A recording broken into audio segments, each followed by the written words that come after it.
90 à 2010, génération trop speed, intrépide, meurtrie, affaiblie par les étapes de la vie. Même si elle n'est pas grande, je vois une porte de sortie. Accro au portable, aux réseaux sociaux, tantôt intéressant, tantôt dégradant. Beaucoup de frustration dans cette génération. C'était déjà le cas à l'époque de nos parents.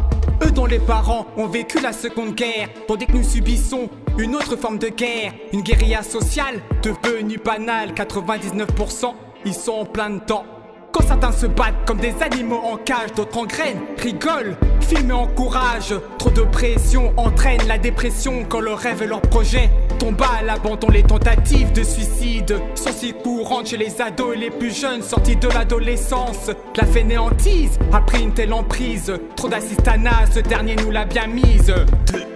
90 à 2010, génération trop speed, intrépide, meurtrie, affaiblie par les étapes de la vie. Même si elle n'est pas grande, je vois une porte de sortie. 90 à 2010, génération trop speed, intrépide, meurtrie, affaiblie par les étapes de la vie. Même si elle n'est pas grande, je vois une porte de sortie. À 10 ans, on voit la vie super belle. À 18 ans, on se sent pousser des ailes. Impatient à cet âge pour avoir ce plumage et faire moins que son âge. À un certain âge, dès qu'un bout de sein pousse, ça se prend pour une femme. Dès qu'un bout de poil pousse, ça se prend pour un homme. À cet âge, ça parle mal. Les parents pètent un câble pour que leur môme obéisse. Ça fait du chantage. Trop de jeunes pressés, trop de laisser aller, d'insécurité routière, trop d'échecs scolaires, trop de jeunes s'ennuyant dans leur ghetto virtuel, trop de jeunes attirés par le superficiel. Quand des gosses perdent des points sur leur cahier, d'autres prennent des coups de poigne la cahier pour amasser un gros butin et non un bon bulletin. La délinquance juvénile touche tant de familles. 90 à 2010, génération trop speed, intrépide, meurtrie, affaiblie par les étapes de la vie. Même si elle n'est pas grande, je vois une porte de sortie.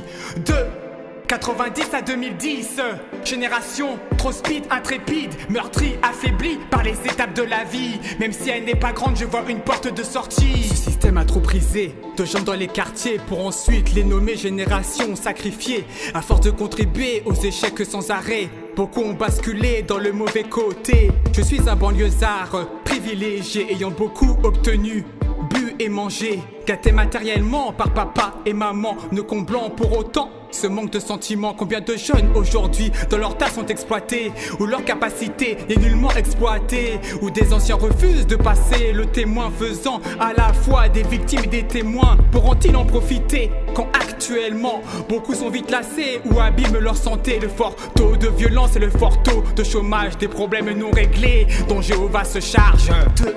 90 à 2010, génération trop speed, intrépide, meurtrie, affaiblie par les étapes de la vie. Même si elle n'est pas grande, je vois une porte de sortie.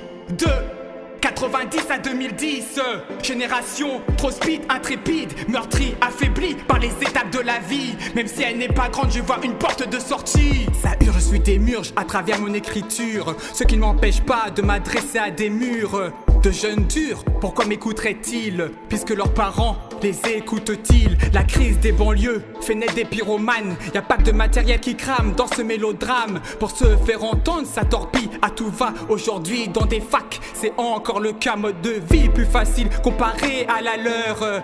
Ce qui fait qu'on perd de vraies valeurs. Cette société de consommation nous a rendus ingrats et bien trop gourmands. Les enfants font des enfants car des ados font des bébés.